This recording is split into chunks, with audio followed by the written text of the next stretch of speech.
zimaifonga itoita kuti nyanoromba zimai ane zvinhu zvakabva koko kuna nzani Isaac 40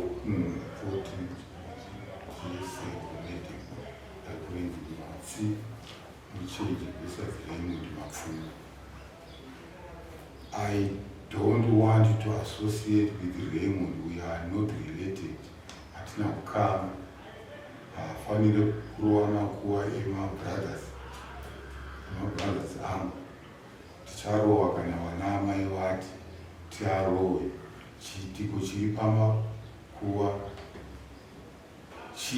pamakuva evana vamai vangu. He is not related to them. No one on this earth who can force me kurohwa makuva uyezve kundipa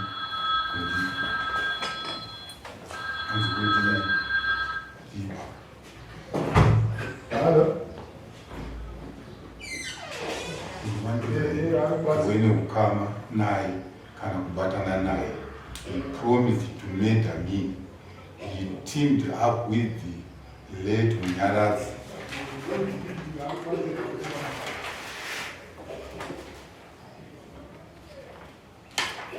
Late Munyaradzi and for Shakespeare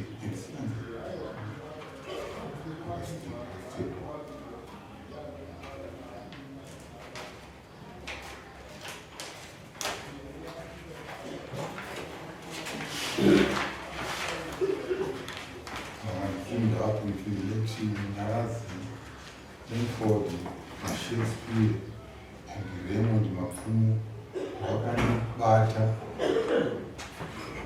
ndakutozokera ndakutozokera mwana sekuru wakandirova wakanditorera foni nemari yangu yes 2000 wakada kundikanda mudziva saka handikwanise kusangana nawo.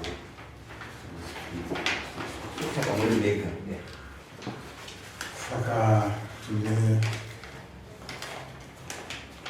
nzira tinoita ife nakumahamina ndozviripo izvi hanzi varikuda kutondiponda kuda kundinyengeredza kuti lepadhuze. Makambomurova asi kurohwa akarohwa zvishuwa tosaka ati handiswera kupinda mukotina tozorohwa hanzi ndinogona kubuda ndakuenda vanenge vakawandisa vamwe sezvo vakaita apa hanzi tichibva sei ndinobvuma hano kuti makambomurova ndosaka aramba kuya mukoda naikumbirawo ndichiti kuti tizogona kwamama ipapo kuti tizomurova ipapo hatina ngotanga kumurova. Iye Isaac ndiye first born wababa vedu. Uyo waari kuramba achiti Raymond Mapfumo haisi sene. Anonzi Raymond Mapfumo mazita. Sene anonzi Muchenje. Baba vakaita vakadzi 4. Saka uyu mukoma wedu uyu ane tsika yekuti pakangoitika chinhu kana pakafiwa ndi pakafiwa panonzi ngatifambei. Iye anobvasimuka kubva atizaenda. Saka tabva tazokumbira ana sekuru taenda kumusha kwaana sekuru tichiedza kuyananiswa. Takatonzi isu tinofanira kuripa uyu Isaac akatuba amai kumusha kwaana amai. Saka ndobva tabvuma kuripa kuye tiri isu iye achiramba kuti tikwanise kuita nyaradzo inongoma akafa. Saka chakazoita kuti timurove ndechekuti akabva atuka futi amai pamusoro kunge tiri mutaura ikoko. Atuka amai mashoko aiwa ekuti uyu Mapfumo handira kukama naye anoataura asipa. Tiri kwaana sekuru ikoko akabvunzwa naMapfumo wacho akati iwewo unoti handisi mwana wababa vako, titaurire zvizere ndiwe une ruzivo nenyaya iyi. Akati ina ndakumbotaura kudaro.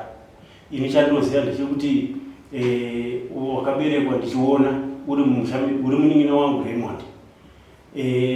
Mamwe mashoko ese akutedzera ndeemakuhwa.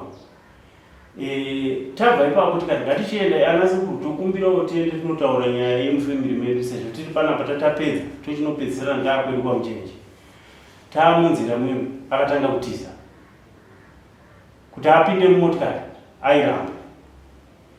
Tikati kuona mukoma nhau dzirimo mumusha umu kudzitaura chewangu kana ngakutwa zvakanaka yowatika makamudhonora kana makamurowa anopinda motokari atiza kuti ndirowa anga asati arohwa ipapo.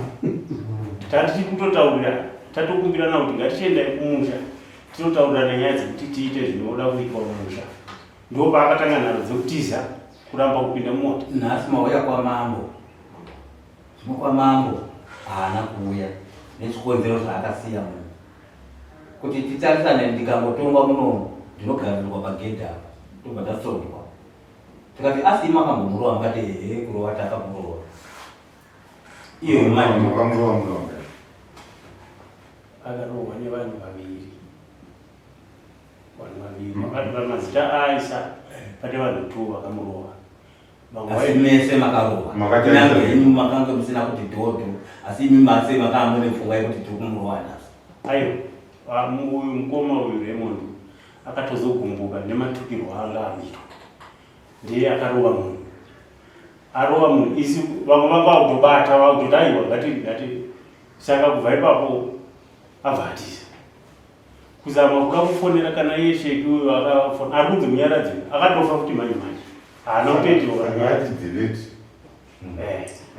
ichi chemo chedu kuti tizouya kwamambo izvavo hapana patotaurana tikanzwanana taane makore. Baba vakafa 1983 vakatambwa guva kuma 1980 something iko pamwe ndobva vazofa kuma 90 something vakatambwa guva.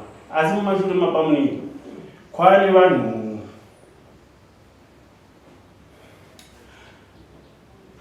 kwaane vanhu 7 vakafa kusvika pana munyaradzi. Hapana akaitirwa nyaradzo, hapana akaitirwa kuva. namukudandi Isaac ndo mukoma mukuru. Saka apa default defaulted.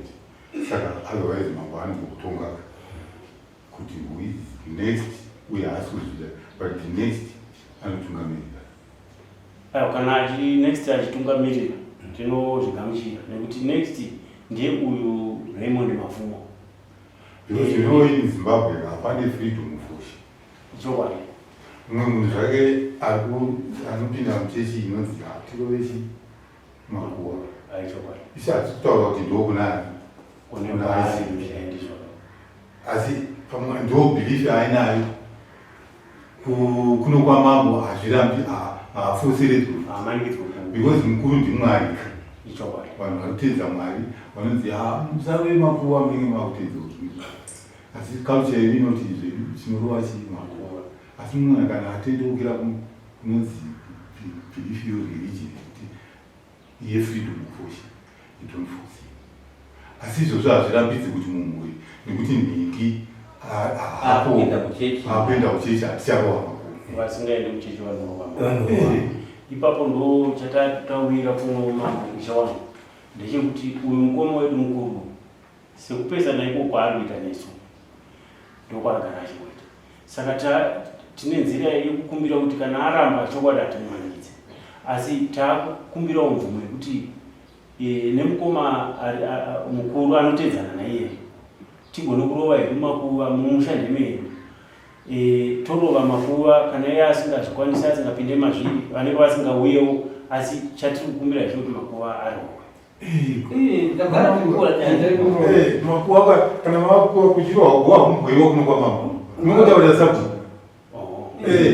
unongotaurira sabu pakanaka mama chazonesa ndicho chekuti kana akauya muti isu kuti tikumbane tiungane pakadari ndiri kutsondwa ndiyo yacheurayiwa vakanzi vakandisiya padikidiki pana amai vakanga vari muno watindaka anzi akanga akatai musoro kuzvimba mamusonde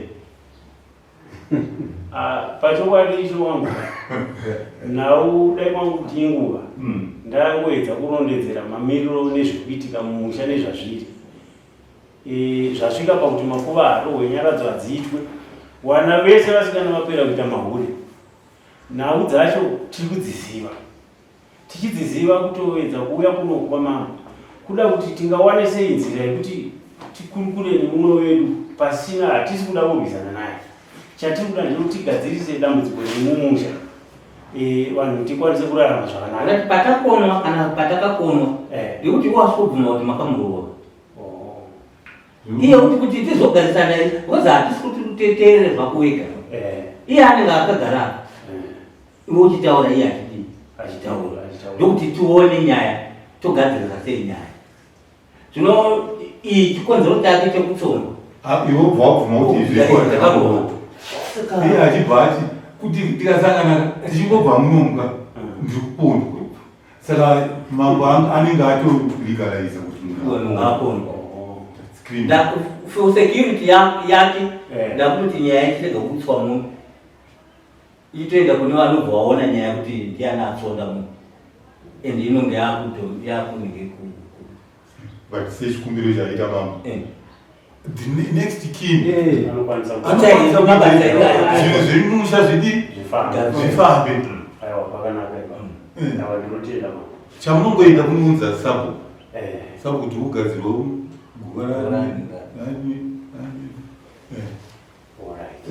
kuti muavoid izvi ndo zvechokwadi kuti muavoid kurega futi kupinda mumusha inenge yamusha yekuponda itai kuti asave